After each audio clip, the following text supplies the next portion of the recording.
In this video, I replaced the end links and tie rods on a 98 to 2011 Ranger. I start by using whiteout to mark the nut on the tie rod so that when I reinstall it, it'll be at the same location. I remove the cotter pin using needle nose pliers, and then I use a 20mm socket to remove the tie rod nut. It comes off pretty easy once it's broken free. I then use a crescent wrench to break free the nut holding the tie rod.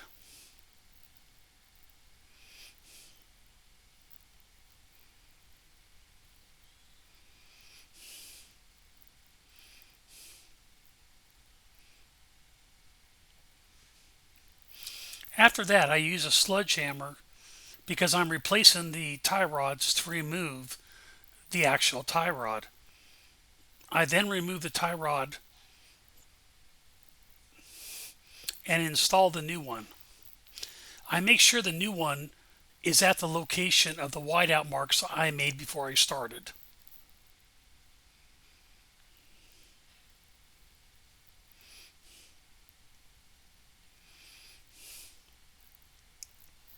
After I make sure they're aligned correctly, I re-put the tie rod into the knuckle. And I put the nut in by hand, and I put it down to hand tight before torquing it down to 59 foot-pounds.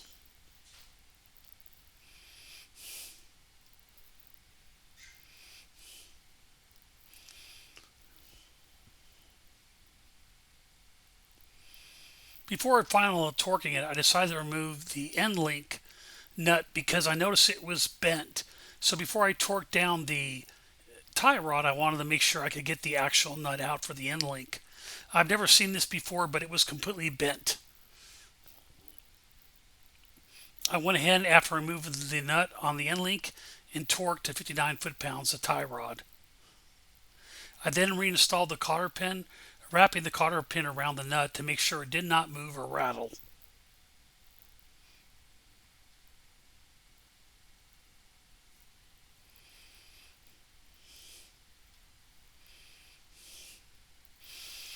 I removed the end link on both the driver side and passenger side. You have to remove both end links on both sides to properly install the new one. So because of the passenger side being bent, I went ahead and removed the driver's side first.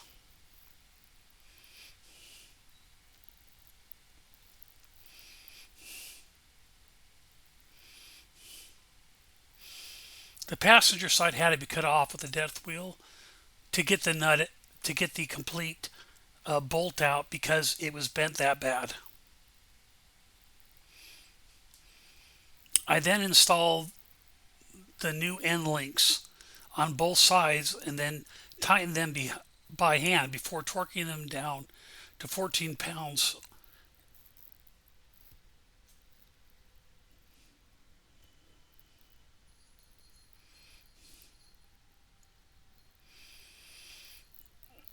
I did this on both sides to make sure that they went in evenly so I didn't bind one end link tighter than the other end link.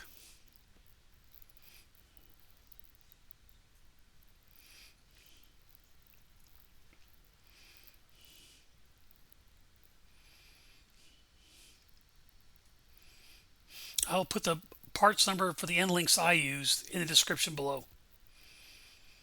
Again, I torqued down to 14 foot-pounds on the end links. This will be different on different years of Rangers. This is a 2003 Ranger. Make sure you check your manual before torquing down your end links.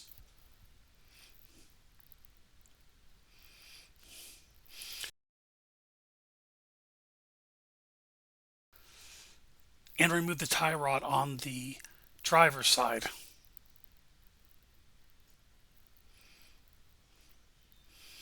Again, I removed the cotter pin and the nut holding on the tie rod.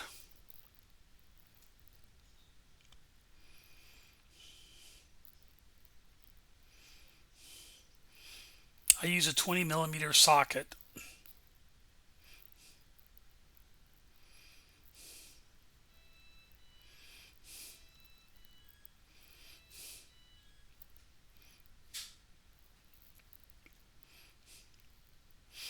I used a sledgehammer to remove the tie rod and then unthreaded the original tie rod.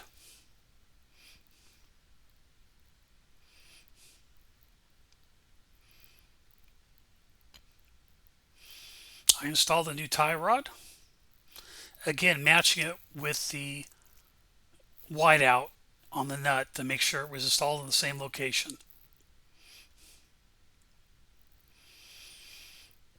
I installed the knot. The tie rod came with a new nut on both sides, so I used the new nut.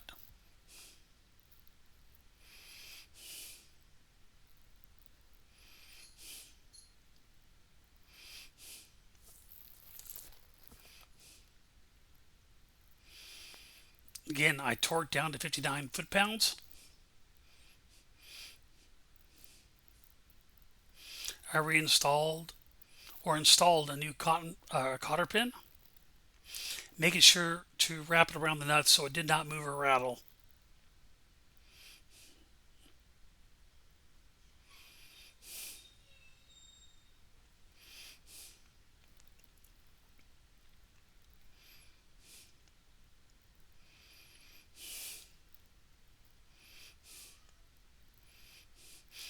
I tightened down the alignment nut on the tie rod and made sure the tie rod was level.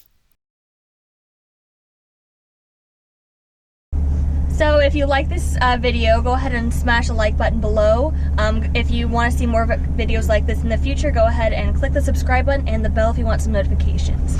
See you next time on Chasing Mustangs. Thanks. All right. Great job. Yeah, I see it like literally every day.